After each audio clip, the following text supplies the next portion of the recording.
नमस्कार बच्चों, स्वागत है अपने इस YouTube चैनल में। आज एक बार फिर से हम जो है कक्षा 12 के विद्यार्थियों के लिए समाजशास्त्र यानी सोशोलॉजी के इम्पोर्टेंट क्वेश्चन लेके आए हैं। तो बच्चों आइए देखते हैं। पहला क्वेश्चन है कि नक्सली आंदोलन क्या है और इसकी शुरुआत कहाँ से हुई। उत्तर हम लोग देखेंगे। देखो, नक्सली आंदोलन की शुरुआत जो 25 मई 1967 से मानी जाती है। कब से? 25 मई 1967 से मानी जाती है, जबकि कम्युनिस्ट नेता चारू मजूमदार, कानू सन्याल और जंगल सन्याल के नेतृत्व में अगुवाई में उत्तरी बंगाल के नक्सलवाड़ी गांव के कृषकों ने विद्रोह किया।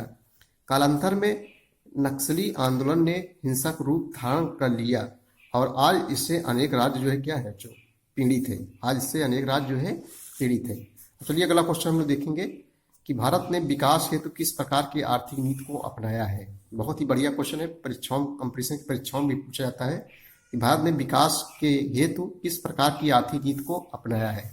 तो इसका उत्तर हम लोग फिर देखेंगे। भारत ने विकास हेतु मिश्रित आर्थिक नीति को अपनाया है। हम लोग इसे मिश्रित भी कह सकते हैं, मिश्रित अर्थव्यवस्था भी कह सकते हैं। मिश्रित अर्थव्यवस्था किसे कहते हैं बच्चों? जिसमें सरकारी और निजी क्षेत्र का दोनों का अस्तित्व रहता है। देखो, जिसमें कुछ क्षेत्र सरकार के लिए आरक्षित होते हैं, जबकि कुछ निजी क्षेत्र, निजी में होता प्राइवेट, निजी क्षेत्र के लिए जो है खुले होते हैं। इसी को हम लोग क्या कहते हैं? मिश्रित अर्थव्यवस्था कहते हैं। भारत की अर्थव्यवस्था कैसी है? मिश्रित अर्थव्यवस्था है, जिसमें सरकारी और प्राइवेट दोनों का जो है सह अस्तित्व पाया जाता है। चलिए अगला क्वेश्चन लोग देखेंगे भाई। भारतीय संविधान द्वारा प्रदत्त मौलिक अधिकार कौन से हैं? तो मौलिक अधिकार यानी जिसको हम लोग वास्तविक अधिकार कहते हैं, मूल अधिकार के नाम से भी जाना जाता है। तो भारतीय संविधान द्वारा नागरिकों को 7 प्रकार के मौलिक अधिकार प्रदान किए गए हैं। तो कौन कौन से, आइए हम लोग देखते हैं। देखो, प्रदान किए गए हैं थे, परंतु संविधान के 44वें संविधान संशोधन अधिनियम 1978 के द्वारा संपत्ति के मौलिक अधिकार को क्या कर दिया गया बच्चों? समाप्त कर दिया गया। साथ संपत्ति साथ समाप्त, और अब कितने समाप्त कर दिया गया। अतः वर्तमान समय में भारतीय नागरिकों को निम्न 6 प्रकार के जो है मौलिक अधिकार प्रदान किए गए हैं। देखो, 44वें संविधान संशोधन अधिनियम 1978 द्वारा संपत्ति को अधिकार को समाप्त कर दिया गया है।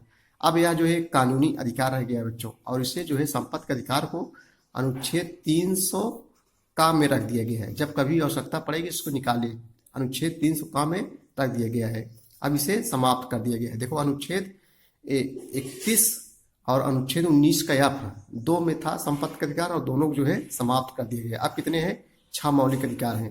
कौन कौन से बच्चों? आइए हम देखते हैं। पहला है समानता का अधिकार, दूसरा है स्वतंत्रता का अधिकार, तीसरा है धार्मिक स्वतंत्रता का अधिकार, और चौथा है जो है सांस्कृतिक तथा शिक्षा संबंधी अधिकार, और 5वां बच्चों शोषण के विरुद्ध अधिकार, और 6ठा नंबर है संवैधानिक उपचारों का अधिकार, जिसे अनुच्छेद 32 में इसका वर्णन किया गया है। इन सभी का जब हनन होता है तो अनुच्छेद 32 के तहत हम लोग सुप्रीम कोर्ट का शरण ले सकते हैं। संवैधानिक उपचारों का अधिकार अनुच्छेद 32 है, उपचार करता है अनुच्छेद 32। अगर इन सब मौलिक अधिकारों का हनन होता है तो जो है अनुच्छेद 32 के तहत हम लोग कहाँ जा सकते हैं? सुप्रीम कोर्ट जा सकते हैं। अनुच्छेद 26 तहत उच्च न्यायालय यानी हाई कोर्ट जा सकते हैं, उसके खिलाफ मुकदमा दायर कर सकते हैं। चलिए अगला क्वेश्चन हम देखेंगे। किस देश को जो है लोकतंत्र के घर की संज्ञा दी जाती है? किस देश को लोकतंत्र के घर की संज्ञा दी जाती है? 4 ऑप्शन आपके सामने है, भारत, ऑस्ट्रेलिया, इजराइल, स्विट्जरलैंड। इसका बच्चों सही जवाब हो जाएगा स्विट्जरलैंड हो जाएगा। तो ये था मोस्ट इंपॉर्टेंट क्वेश्चन बच्चों सोशोलॉजी की।